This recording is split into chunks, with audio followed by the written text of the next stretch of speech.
శాస్త్ర తిరుప్పావై 23వ పాశురం. పట్టణం తుమరాడ జగన్నాథ శాస్త్రి. వర్షాకాలంలో చలనము లేకుండా పర్వత గుహలో ముడుచుకుని పరుండి నిద్రించుచున్న సింహము మేల్కొని తీక్షణమైన తన చూపులతో నరుదెసలా పరికించినట్లును, పరిమళము గల తన శరీరమును బాగుగా సాగదీసి ఒళ్ళు విరుచుకొని ఒక్క పెట్టున గర్జించి గుహ నుండి రాచఠీవితో బయటకు వచ్చిన విధముగా ఆతసి పుష్పపు రంగును కలిగిన ఓ స్వామి, నీవు నీ భవనము నుండి ఆ సింహరాజము రీతిని వచ్చి మనోహరముగా అలంకరింపబడిన ఈ దివ్య సింహాసనమును అలంకరించవలెను.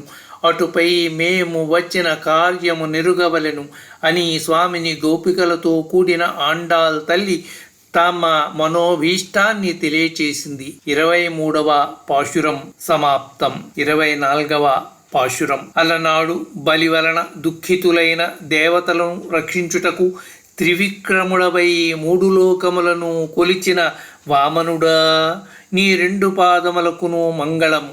సీతమ్మనపహరించిన దుష్టుడగు రావణుని లంకను గెల్చిన శ్రీరామ, నీ ధీరతకు మంగళము. బండి రూపమున శకటాసురుడనే రాక్షసుడు నిన్ను చంప ప్రయత్నింపగా వాని కీళ్ళూడినట్లు తన్నిన నీ కీర్తి ప్రభలకును మంగళము. దూడ రూపమున నిన్ను చంపవచ్చిన వత్సాసురుడనే రాక్షసుని వెలగ చెట్టుగా దారికి పక్కన నిలిచిన కపితాసురుడనే రాక్షసుని ఒక్కసారిగా సంహరించిన నీ వంచిన పాదమునకు మంగళము. దేవేంద్రుడు రాళ్ల వర్షమును కురిపించగా గోవర్ధనగిరిని గొడుగుగా నెత్తి గోకులమును రక్షించిన నీ ఆశ్చర్యత రక్షణ గుణమునకు మంగళమగుగాక. శత్రువులను చీల్చి చెండాడునట్టి నీ చేతి చక్రమునకు మంగళము. ఇట్లు నీ వీర గాథల నెన్నింటినో నోరారా స్తుతింతుము.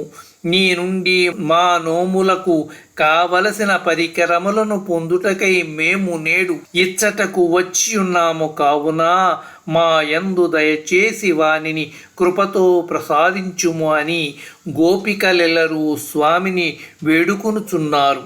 24వ పాశురం సమాప్తం.